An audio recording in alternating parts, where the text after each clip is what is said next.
Turabaramukije inshuti namwe bagenzi ba Inkirebutse TV ku bataragira sabone canke subscribe raba musi y'iki kiganiro mu fyondaho handitse sabone canke subscribe muca mubona aharaga kengeri nakone muca mugafyondako mumaze kugafyondako muca mubona handitse toute canke all nakone muca muhakora kugira muzo kwame mushikirwa n'ibiganiro byacu byo hanyuma ku magenekerezo ya 2023 na 2024 ntwarane umwaka wa 2024 ishengero rya Pentecote misiyoni ya Rusagara centre Mabayi neza na neza riraho bita ku Kiriba yaratunganije igikorano civuga butumwa kidasanzwe nkuko twavyiganiwe n'umupasitore asanzwe arongoye akarere kivuga butumwa ko ngaha imabayi. Ico gikorane cyari cyateguwe mu ntumbero yo kwiyubakira ishengero ryo ngaho nyene ku Kiriba. Yaranasabye uwo wese yipfuza kugira ico yotera kugira iyo sengero yuzure n'ingoga ko yoshobora guca kuri iyi nimero 69 210 881 kugira bamubwiraho yocisha uburyo bwiwe. Inkirebutse TV rero ishimye kubashikiriza intahe idasanzwe y'umukobwa yakunda kuba uwambere mu byo akora byose, Imana nayo ikaba yahavuye imufasha akava mu ngorane yarasanzwe arimwo. Iyo nkuru rero ikaba yashikirijwe n'umupasitore ariko arashikiriza insiguro yo kubaka iryo shengero. Ba Uwambere rero nawe mu kumviriza iyi nkuru no mu gufasha kugira iryo shengero ryuzure n'ingoga. Umwanya n'uwawe wo gukurikirana iyo nkuru.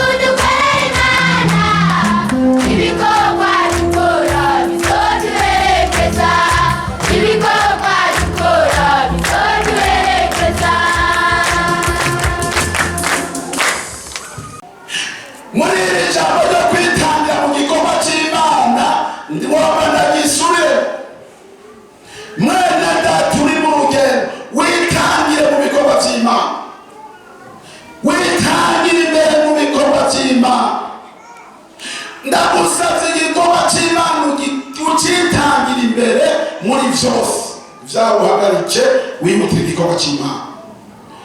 Rero bereke mw'ishengero hariho umukobwa. Uyo mukobwa yakunda gutanga abandi mu bintu vyose abatari mu mpemu bavuga ngo nukwitanga. Uyo mukobwa rero icyababaza abantu wari yarameze nk'abandi. Wari umukobwa ngo w'imirazi, ino bavuga imirazi bamwe bafise amaso usanga aravye yowe usanga kiranje bamwita wiki ahandi ngo yari umunori ahandi bakayita imigezi. Muriko muravyumva uyo mukobwa yari umukiriza umugabo akaba ameze uko nyene. Hanyuma rero ngo bamutanze yambere ngo ni maso ya saa 9 mugabo muri korali ntawamutanga, mu masengesho ntawamutanga, mu bikorwa by'igikoni ntawamutanga, mu gusasa imyaka mu ishengero ntawamutanga. Vuga muti amen. Vuga muti amen. Akabikora n'iminuri imigezi. Reka rero ndababwira kuko twaje mu gikorano. Uyu mugobozi agacavuga ati ba umwe muri boke asengera ijambo ry'Imana ya migeza ngo Mana ya mw'ijuru turasengera umukozi wawe Mana naya migeza. Abantu bati muga migeza ashaka komeye kwe nigenda sa ubwo niwe yapfuye gusengera umukozi w'Imana kwe. Batishira barakora siko kwakira abashitsi agacaguruka ebone bashimana n'icubahiro iyo tariko abantu bati newe migeza arasatse Mana yo mw'ijuru iyo tariko gisone n'abanasi umukozi Aburahamu yubashimana n'icubahiro mukama wanje. Abantu bakawujya bamenye umugabo bakitabira. Reka igikorane gihere, reka igikorane gihere nk'uko tugira tukiragiza. Umukozi w'Imana nk'uko ni kuri porogaramu atayumijwe uri kuzaritimba. Ubu nange iki gikorane mugabo numvise ijwi. Ndagomba dusengere umwigeme umwe y'abagomba umugabo kandi aza kuba uyu mwenyene.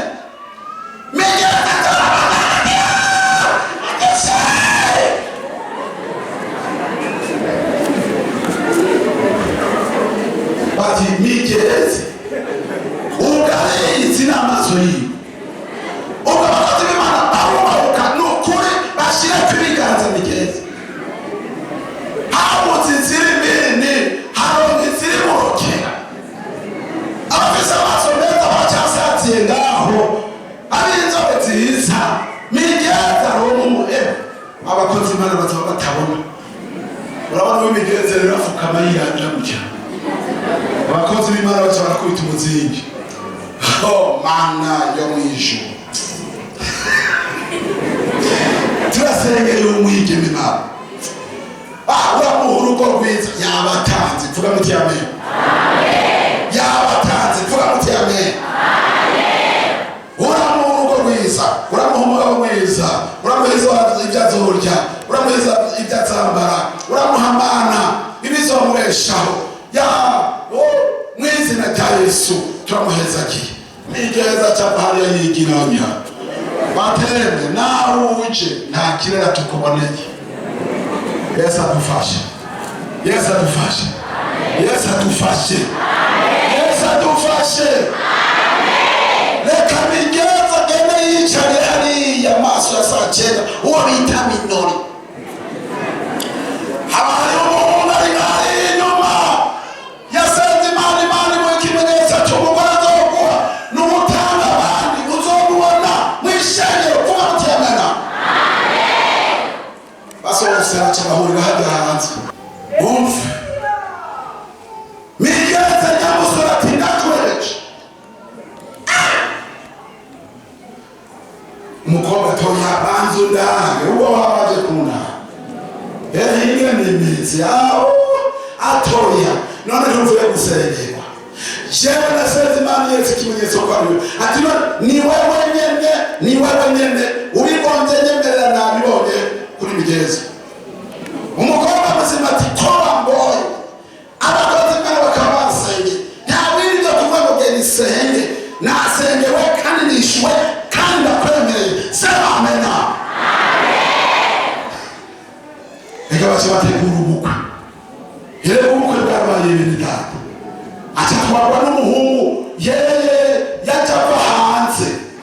Yamaze amalisanse. Umuntu afise amahera n'uburyo. Amushikane muhira. Acamujana kumuvuza hanze kuba specialiste b'ivy'amaso. Bapima usanga ngo n'udutsi twatumye ayo maso ahindukira amera kwa kundi.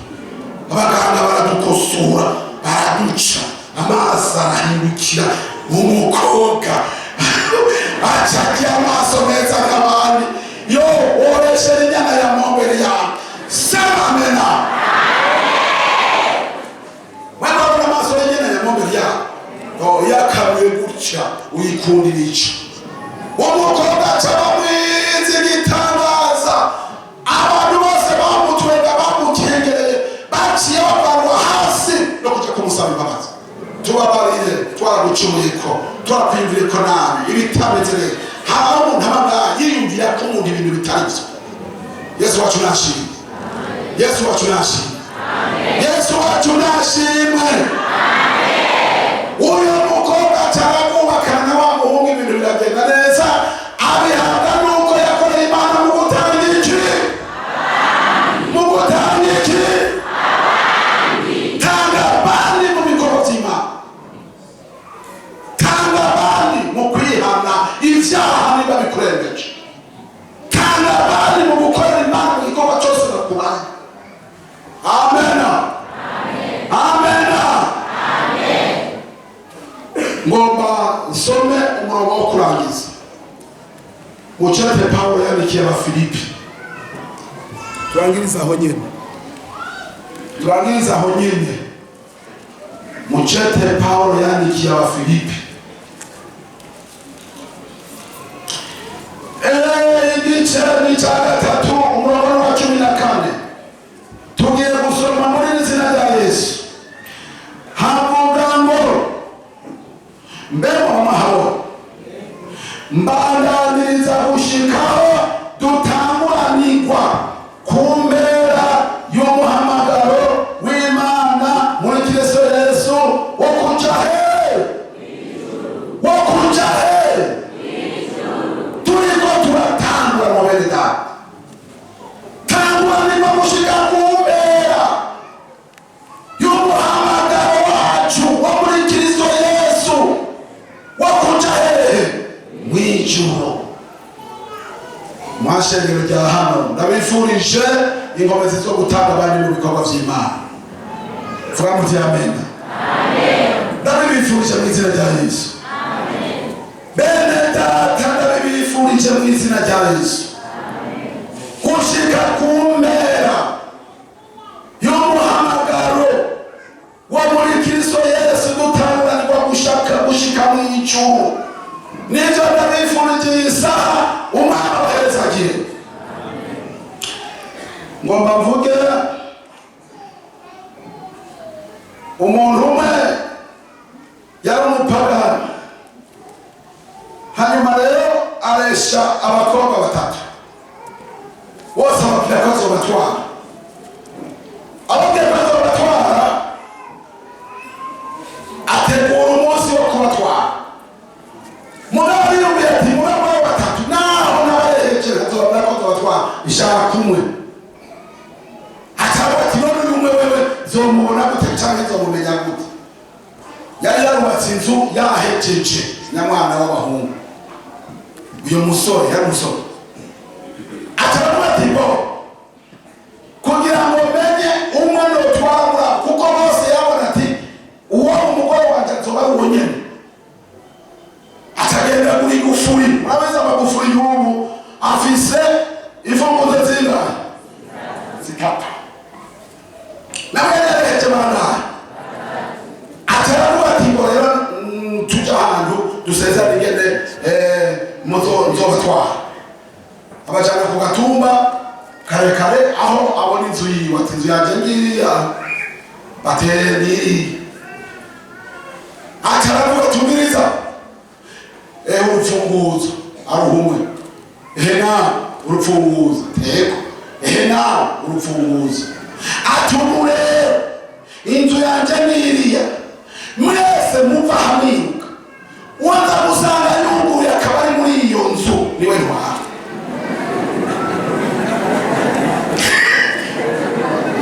Atitona neza n'abaharuni mbega mwemeza ko abantu habanike umwe wese afise iki kandi yifuza kuba mukuru w'umuhungu. Nawe ntakindi akoza bakoresheje ikibazo cyo kugira ngo bagirende batangura. Araharura 1, 2, 3 yo bariruka nawe yaca ku giti ntiyavyumva yavuga toya azomvuza naho kiwe asali munzu. Sema amen. Sema amen.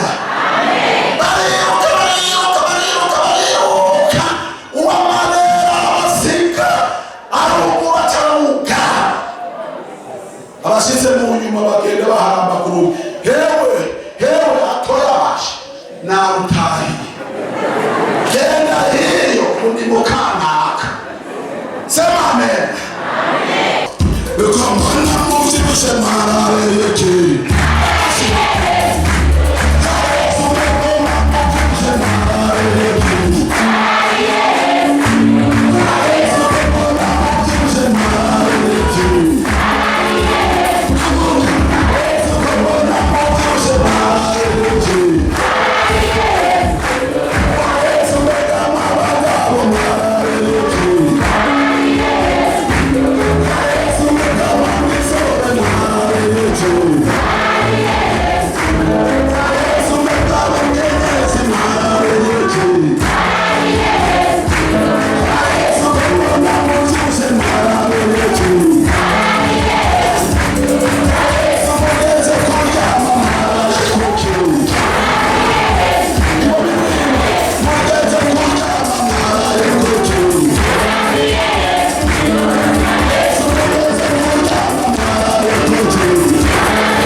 turabashimiye cyane mwebwe mwese mwakurikiranye iyi nkuru, tuzoba dusubira mu bindi biganiro byacu byo hanyuma. Bye bye.